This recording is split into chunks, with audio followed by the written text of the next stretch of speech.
Ramiro Escobar es uno de los periodistas y además especialistas, es profesor universitario en relaciones internacionales que más nos suscita el deseo de entrevistarlo porque tiene siempre opiniones nuevas, una visión muy fresca sobre lo que está pasando en la realidad internacional. El doctor Ramiro Escobar, muy buenos días. ¿Qué tal? ¿Cómo estás, Ramiro? ¿Cómo te va, Julio? Bueno, no soy doctor exactamente, pero sí más. Bueno, yo le digo doctor porque, en fin, la especialización manda y el señor y te manda.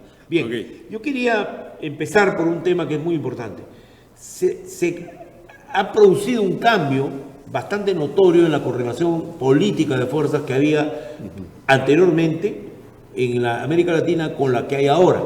Antes de una coalición conservadora y había otro bloque que era muy vinculado a lo que fue el gobierno de Chávez en Venezuela y que ha durado pues unos 20 años por lo menos de relaciones ligadas también a la oposición a ese proyecto o a la vinculación en UNASUR o en otros organismos. Entonces la pregunta es, ¿cuál es el espacio que a los latinoamericanos nos conviene fortalecer? Porque ojo que tenemos dos grandes potencias del mundo. No incluye Argentina porque es más bien potencia futbolística y no conozco. Está en duda ahora. Está en duda también, ¿no? Pero está Brasil y está México. Y ahí, sumando a Argentina, ya hablamos de cosas serias a nivel del concierto mundial. Entonces la pregunta es, ¿cuál es el sistema de aglutinación de los países de América Latina que más los podría favorecer? Porque tenemos demasiadas razones sociales para una misma realidad. Bueno, de todo, gracias por la invitación y yo creo que efectivamente es un mal ya previsto por Bolívar incluso, claro, en la época que trató de hacer la Gran Colombia, pero uno de los males de la región es la falta de cohesión, la falta de unidad. En parte es un problema geográfico, son extensiones demasiado grandes, no es como la Unión Europea, que es un territorio relativamente pequeño. Pero tienes UNASUR, tienes la Comunidad Andina, tienes la Comunidad de Estados Latinoamericanos y del Caribe, tienes el Mercosur, ¿no? Tienes la OEA. Entonces, yo diría que a mí no me preocupa que existe la OEA porque tiene que haber un organismo regional que agrupe a todos los estados de América, sean latinos o no, y eso es la OEA, ¿no? Pero debería haber una instancia, y creo que la CELAC, la Comunidad de Estados de Latinoamérica y en el Caribe, podría cumplir esa función, pero tanto la CELAC como... ¿Una comunidad económica, dices tú? Podría ser en algún momento, ¿no? Bueno, también... Porque hacer de la OEA eso es imposible, o sea, se pondría Estados Unidos, Canadá, se armaría un tremendo lío para México por el Tratado de Libre Comercio, ¿no? En la OEA eso sería inviable porque tendría que haber más o menos equilibrio entre los países. La CELAC podría ser. Podría ser por lo menos un foro más estable. Pero no es un club en el cual la admisión requiere tarjeta roja o es un club abierto a todos, es lo que pregunto yo. Lo que pasa es que cuando se crea la CELAC, por ejemplo, participaba el gobierno de Colombia, donde estaba Álvaro Uribe en ese momento, que sí, ¿no? claro. Entonces, Claro. Si es una cosa democrática, no era excluyente, ¿no? Ya. Y creo que los organismos regionales no deberían crearse. Pero ¿cuál es el objetivo de la CELAC? ¿Es un objetivo de integración económica o básicamente una referencia política? ¿Cuál es No, su...? es una referencia política más. ¿Pero es otra más aparte de la OEA? Y aparte de UNASUR, ¿no?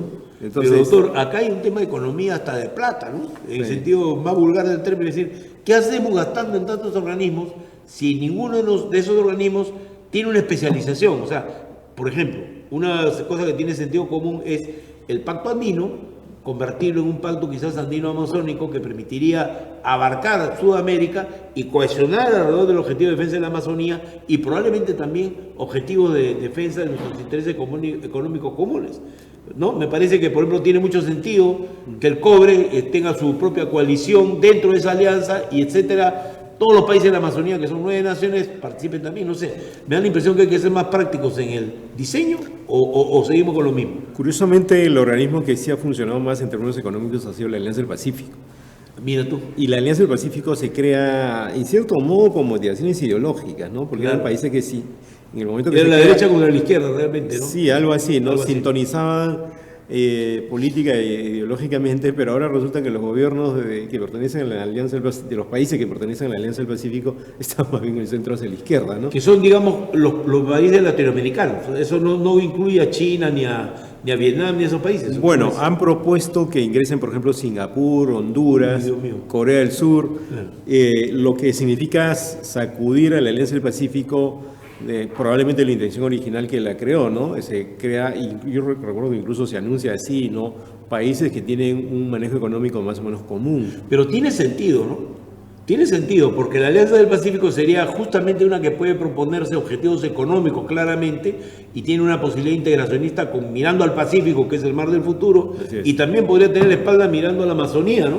Que es el otro ente, porque yo no entiendo por qué hay tantas, porque si tú te fijas bien en el mundo, generalmente los países participan pues en una cosa como la Unión Africana, la Unión Europea, o sea, en cosas grandes, y no están divididos en tantas espacios para la burocracia, para hablar con franqueza. O sea, espacios que son el pedazo político para este presidente que está en el poder, el otro pedazo político para el otro presidente. Cada organismo se vuelve un centro de distribución de poderes y también algunas canonjías con las contrataciones de personal, etcétera, que cuesta mucha plata y no son eficientes. Esa es la gran pregunta que habría que hacerse ahora, si estamos a tiempo y en posibilidad de hacer ese cambio. Yo creo que sería mejor tener pocos organismos o tal vez uno central, ¿no? Uno central. Porque efectivamente se crean demasiadas burocracias y hay planes probablemente duplicados, ¿no? Y es muy difícil hacer sinergia, digamos, entre varios organismos que hacerlo entre 2 o 3. Por ejemplo, un ejemplo es el de los defensores de los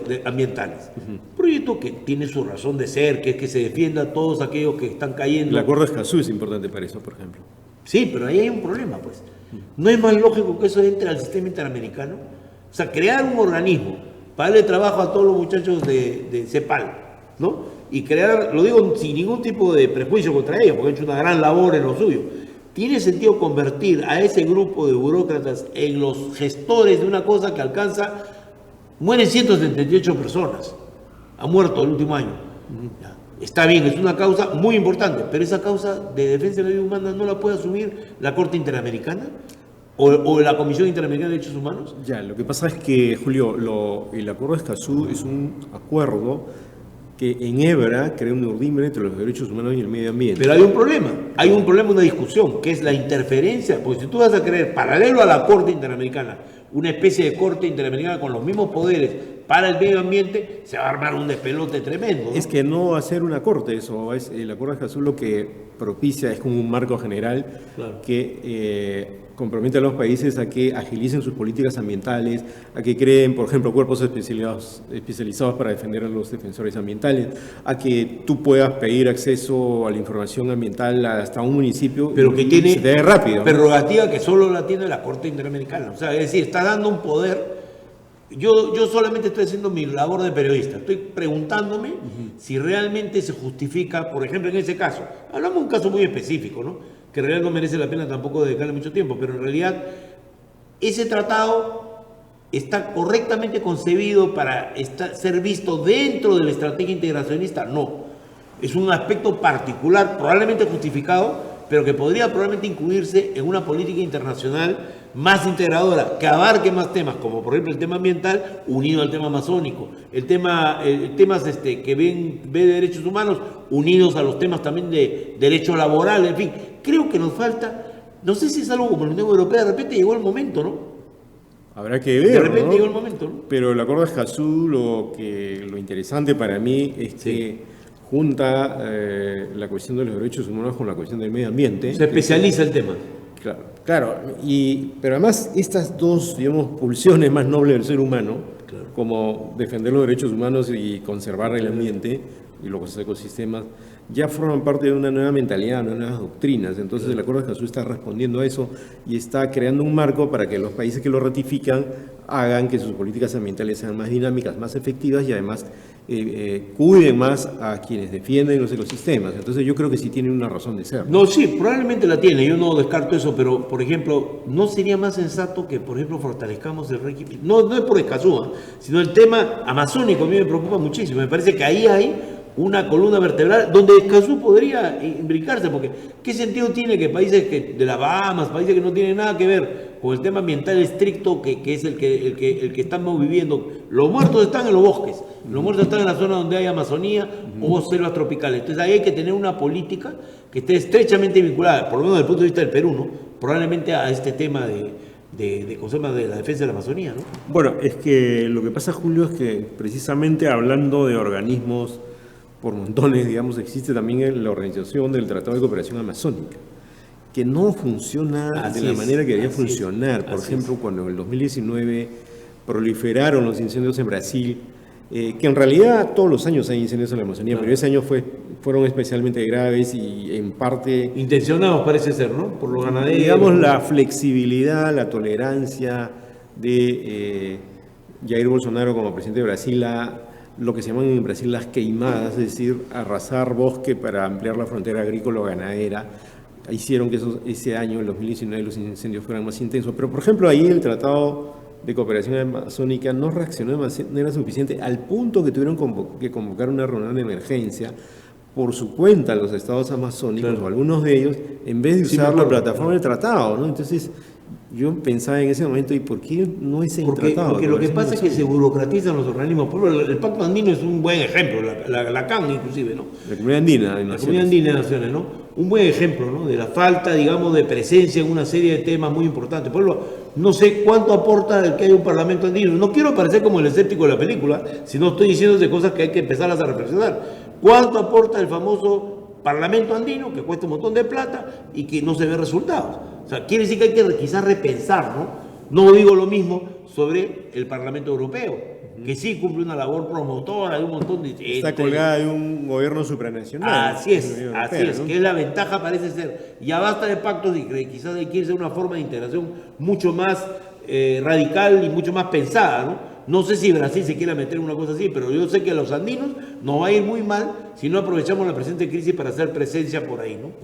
Yo creo que Brasil piensa en un organismo macrorregional grande. Dirigido por ellos. Y en fortalecer la integración. Ajá. Pero claro, a pesar de ser potencia sudamericana, tendría que tener la coordinación adecuada con el resto de estados para no proponer algo que sea inviable. Acuérdate que en la Unión Europea, Julio, para que alguien entre, demoraba, pero además tenían que equilibrar su economía, su balanza comercial. Es un alto costo para el conjunto. Claro. Entonces acá eso va a ser muy difícil hacer. O sea, ¿cómo integramos un organismo de ese tipo? Pero países andinos, allá pues hay 27 estados, no te olvides, creo que ahora son mucho más, ¿no? 27 son 27 ahora, con la salida del Reino Unido. Pues acá estamos hablando de ¿cuánto? De 8 países, 9 países, quizás 10. En Sudamérica, ¿no? En Sudamérica, claro. Pero en Latinoamérica somos más de 20. Es que eso es imposible, pues. Ahí está la discusión. O sea, por ejemplo, un acuerdo andino mucho más potente sí podría ser una buena fórmula, ¿no es cierto? Que permita pelear el cobre, el litio y tener un espacio también en las negociaciones sobre la Amazonía. Creo que eso tiene sentido, ¿no? Mira, recuerdo yo una vez haber conversado con el ex canciller Roncagliolo, que en paz descanse. Con Rafael Roncagliolo, claro. Con Rafael Roncagliolo, y él me contaba que, por ejemplo, mucha gente no se da cuenta que para las pequeñas y medianas empresas de Perú o de Bolivia, la Comunidad Andina era un mercado. Por supuesto. Cuando se cerró Venezuela, fue un gran problema, que una gran deuda para las pequeñas empresas que quebraron un montón producto de eso. Sí, claro. Ese es el espacio para la pequeña empresa peruana, por ejemplo. Bien dicho. Y, por ejemplo, según me contó un parlamentario andino, también el Parlamento andino influyó en que nos quitaran la visa Schengen, ¿no? Entonces, no es que sea inútil, sino es que depende cómo se use y para qué una persona va al Parlamento andino. Acá, no sé si en otros países ocurre, pero en el Perú algunas acaban los ripios de la lista, digamos, ¿no? Políticamente. Y claro, yo recuerdo la anécdota de un candidato al Parlamento andino que le preguntaron si le parecía bien que Brasil esté en el Pacto Andino, en la Comunidad Andina, y le dijo que sí, Brasil no tiene que ver con la Comunidad Andina. Crearía un problema geopolítico tremendo además, ¿no? Claro. Entonces, bueno, hay que tomarse en serio esos organismos, o como tú dices, tratar de decantar y formar alguno más sólido, o por lo menos menos de los que ya... Es bueno pensar sobre estas cosas porque en realidad estamos hablando de una estrategia también del desarrollo, ¿no? Después de una perspectiva para los países, ¿no? Geopolítica, que la tienen que pensar estadística. Pero la geopolítica es parte de una estrategia de desarrollo. O sea, si tú no tienes eso, pues mañana acabarás con bosques amazónicos quemados y acabarás con el mar, sobre todo que a nosotros nos interesa tanto. Que no hay, un pacto andino jamás fue concebido con el mar como un tema. Y hoy día es un tema crítico, ¿no es cierto? Por ejemplo. Claro. Yo creo que Petro, por ejemplo, el presidente de Colombia, Gustavo Petro, es alguien que va a tratar de avanzar en esa ruta. Eso me impresiona de Petro, es un estratega. Entonces ya no es solo Lula el que tiene eso en la cabeza, digamos, en su visión política o geopolítica, sino es también Gustavo Petro, ¿no? El mismo Boric en algún momento dijo que había que hacer un acuerdo con el Perú sobre el tema del cobre, por ejemplo, y con Bolivia sobre el litio, que somos los países que tenemos, digamos, alguna perspectiva respecto a ese mineral, y esos minerales tan esenciales para el desarrollo futuro de la humanidad. Mira, yo considero, Julio, que es un buen momento para rebobinar la integración. es un buen momento para reboinarlo, porque hay, digamos, gobiernos proclives a la integración que hace unos pocos años no había, ¿no? No había, claro, antes estábamos totalmente enfrentados, además de izquierda a derecha. O sea, ni Piñera, claro, ni Macri claro, tenían mucha devoción por estos asuntos, ¿no? En cambio, estos presidentes actuales sí, la mayoría de ellos. por lo Es menos. que a esa oportunidad política me refiero, ¿no? O sea, es un momento crucial para América Latina y un momento muy decisivo, y sobre todo para el área andina. Así Que es. tenemos que volvernos, como alguna vez Fujimori ha tenido frases muy felices, ¿no? Dijo que teníamos que ser el Puma en los Andes, ¿no? Y a mí me parece, claro, que nos volvió un gato indefenso. O el pero- jaguar latinoamericano. ¿Ah? El jaguar latinoamericano. Así es. Bueno, esta entrevista tiene que terminar por razones de tiempo, Ramiro, y creo que ha sido muy útil empezar a reflexionar sobre algo que generalmente no se piensa, que es cuál debe ser el futuro de nuestra relación con todos estos países que ahora han sufrido transformaciones políticas importantes, y tú lo has dicho bien. Petro y también AMLO se están poniendo a la cabeza, viniendo al Perú a darle socorro a Castillo y hacer lo que ingrese a todo este organismo, porque al final no es ese presidente el que está ingresando, es el Perú, y no lo quieren dejar fuera de los organismos internacionales. Esa jugada de ANLO de trasladar la cumbre de la Alianza del Pacífico a Lima es realmente impresionante, Una jugada ¿no? Porque política de hace Perú. un ajedrez y, ok, no le quieren dar permiso, entonces vamos a Lima. Imagínate. Y además le damos la presidencia pro tempore. Que le correspondía, pero digamos, pero que además ya la aceleraron, ¿no? Y Petro, que se vino también al Perú, recordarás, Sí. que no tenía por qué haber venido, se vino porque querían hacer lo que Lacan antes, pudieron haberlo postergado, ¿no? Bueno, muchas gracias por tu... Gracias por tu- a ti, Julio, por tus por la siempre invitación. versadas opiniones, ¿eh? Muchas Gracias a ti. muy amable. Amigos, la parte internacional no es poca cosa, es muy importante de la política de un país, y tenemos que llevar adelante una política independiente, capaz de darnos aplomo para negociar en el mercado internacional nuestros intereses económicos y también los intereses políticos que tenemos como país. Les agradezco mucho la atención prestada y estaremos con ustedes en la próxima edición de Cifrón.